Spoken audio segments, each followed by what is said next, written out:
To the channel Acharya Ji Online. Please subscribe the channel and press the bell icon. तो पिछले video में हम लोगों ने इस पाठ की भूमिका और समाज का दायित्व है, उस दायित्व के कारण समाज अपने इतिहास की घटित घटनाओं को अपने आने वाले संतति के मस्तिष्क में डालने का जो दायित्व है, उस कारण से समाज ने विद्यालय नामक एक संस्था बनाई। या दादी नानी की कथा कहानी से भी ये बातें आने वाले पीढ़ी को प्राप्त होती है। तो इस विषय पर हम लोगों ने प्रथम वीडियो में विस्तार से चर्चा की है। गुरु गोविंद सिंह के त्याग, गुरु गोविंद सिंह के पिता का त्याग, गुरु गोविंद सिंह के पुत्रों का जो बलिदान हुआ है हिंदू धर्म के रक्षा के लिए, वो हमारे लिए सम्माननीय है। उनके प्रति श्रद्धा हमारा दायित्व है। हमारी रक्षा के लिए आज हम यदि सुखपूर्वक आपके सामने में बात कर रहे हैं, या आप हमारे सामने में हिंदू धर्म के विषय में इतना सुखपूर्वक यदि हम चर्चा करते हैं, और उन्हीं लोगों के त्याग और बलिदान के कारण आज जो स्थिति हमारे साथ है, आज संयोग से हम लोग ऐसे तिथि को ये मिल रहे हैं। आज का तिथि है 5 अगस्त, और 5 अगस्त के बारे में आपको जानना चाहिए कि 5 अगस्त को ही भारत से कश्मीर में जो प्रभावित धारा थी 370, वो पिछले साल हटी थी। और आज उसी 5 अगस्त के दिन भगवान राम के पावन पुनीत धाम में, अयोध्या में, उनके मंदिर का जो शिलान्यास हो रहा है भारत के माननीय प्रधानमंत्री के द्वारा।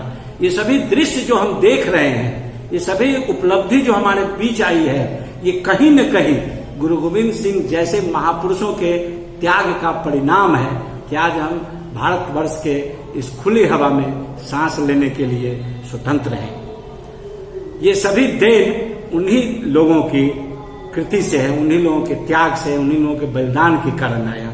इस बदले में हमें सिर्फ उनके भावनाओं के प्रति, उनके चरित्र के प्रति, उनके नाम पर हमें श्रद्धा रखनी चाहिए। उनको आदर के साथ हम देखें, उनके तस्वीरों को हम अपने घरों में लगाएं।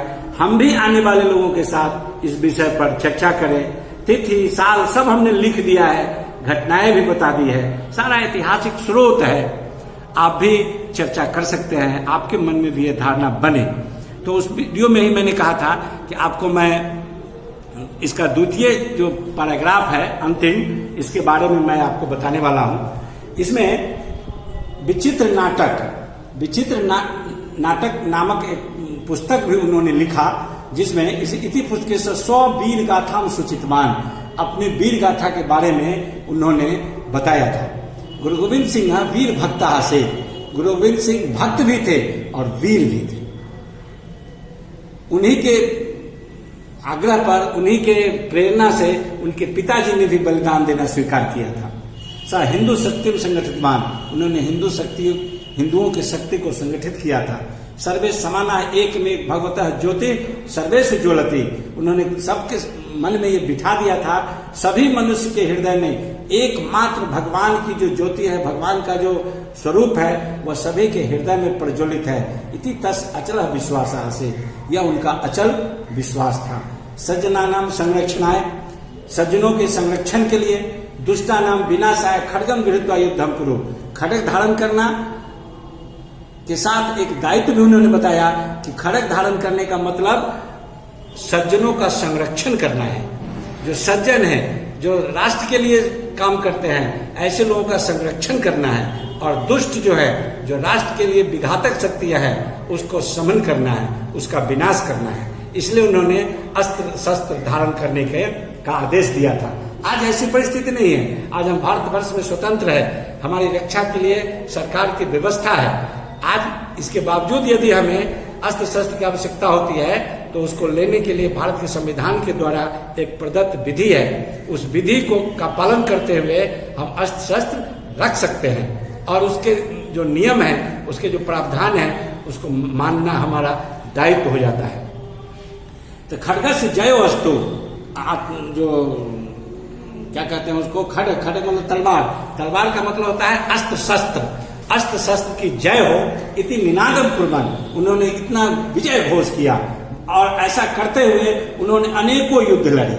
मैंने उस दिन कहा था कि मैंने सर्च किया है और सर्च में है कि अपने जीवन में 42 वर्ष वो जीवित रहे और 42 वर्ष की जीवन काल में उन्होंने 13 लड़ाइयां लड़े औरंगजेब से और लगभग हर युद्ध में वो विजयी हुए।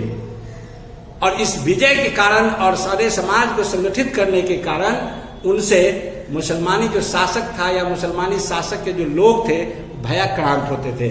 आगे आता है यह विषय 1689 यानी नव अशीति 16 वर्ष से अप्रैल मासतः, ये जन्म तिथि है उनकी। अप्रैल मास में 16 अप्रैल 1689 ईस्वी से 1689 के अप्रैल मास से, ये उनकी तिथि जन्म तिथि है। 1689 अप्रैल मास में जो जन्म हुआ उसके पश्चात मृत्यु पर्यंतम यानी 1708 ईस्वी तक शत्रुन भाइतवान, शत्रुओं को डराते रहे। तेसाम हृदय सुकंपनम जनितवान, उनके हृदय में कंपन उत्पन्न करते रहे, शत्रु इनसे डरता था। जनितवान हिंदू धर्म से संरक्षितवान, और हिंदू धर्म की रक्षा किया। 42 तमे बयसी 1708 तमे वर्षे अष्ट अधिकम सप्तदश तमे वर्षे 1708 ईस्वी में 42 वर्ष की अवस्था में अक्टूबर महीने के 7 तारीख को 7 तिथि 7 अक्टूबर 1708 ईस्वी को उनकी मृत्यु हो गई। पीछे के वीडियो में लिखा हुआ है 7 अप्रैल 1708 ईस्वी में उनकी मृत्यु हो गई। कहाँ? तो महाराष्ट्र के नांदेड़ इति स्थाने, नांदेड़ आज भी है, महाराष्ट्र प्रांत के नांदेड़ इति स्थान में गुरुगोविंद मुक्ति प्राप्तवान, स्वर्गीय हो गए मात्र 42 वर्ष की अवस्था में। तस् उद्घोषम स्मरामा, उनके उद्घोष को हम स्मरण करें। खालसा ईश्वरीय भक्ति, खालसा जो है ईश्वरीय होता है, ईश्वर से विजय निश्चित, और जब खालसा ईश्वरीय है ईश्वर का विजय निश्चित है। प्रश्न है सिखा नाम 10वां गुरु का, तो एक पद शब्द में उत्तर देना है, तो उत्तर है गुरु गोविंद सिंह। गुरु गोविंद सिंह से मातु नाम किम, तो लिखना है सामने में एक शब्द में उत्तर लिखना है, प्रश्न नहीं उतारना है, सीधे लिखना है गुजरी देवी। गौ में है गुरु गोविंद सिंह पितु नाम किम, प्रश्न को नहीं उतारना है, नीचे लिखना है गुरु तेग बहादुर।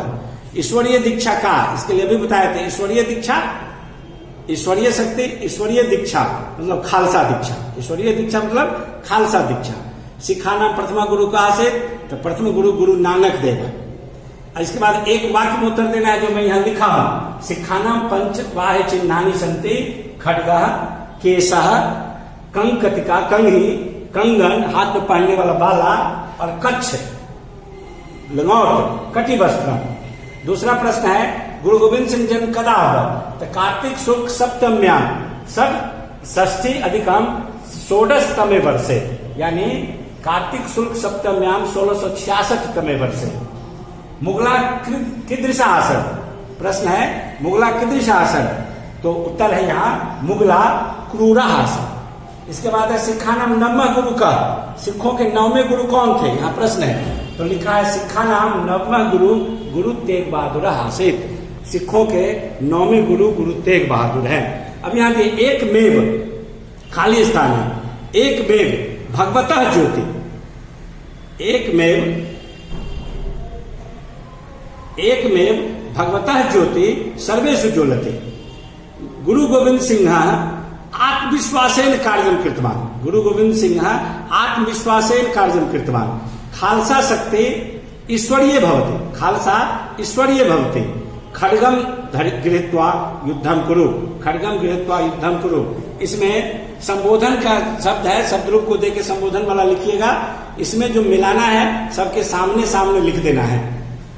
नीचे जो रचनात्मक मूल्यांकन है इसमें इसी कहानी के जो वाक्य हैं ये आगे पीछे ऊपर नीचे लिखा हुआ है, आप उसको व्यवस्थित करके लिख लेंगे। शब्दार्थ है, शब्दार्थ को लिखेंगे, फिर में याद करेंगे। और इसमें कहा कि आचार्य के सहयोग से सिख धर्म पर गुरु नानक विषय जानन्तु, गुरु नानक के बारे में आपको जानना है, आप सर्च करिएगा, नहीं तो ऑफलाइन आएगा, तो ऑफलाइन में हम लोग फिर इस पर बात करेंगे। भैया बहनों, इनके प्रश्नों को, इस पाठ के प्रश्नों को व्यवस्थित तरीके से फेयर पुस्तिका में लिखकर याद करना है।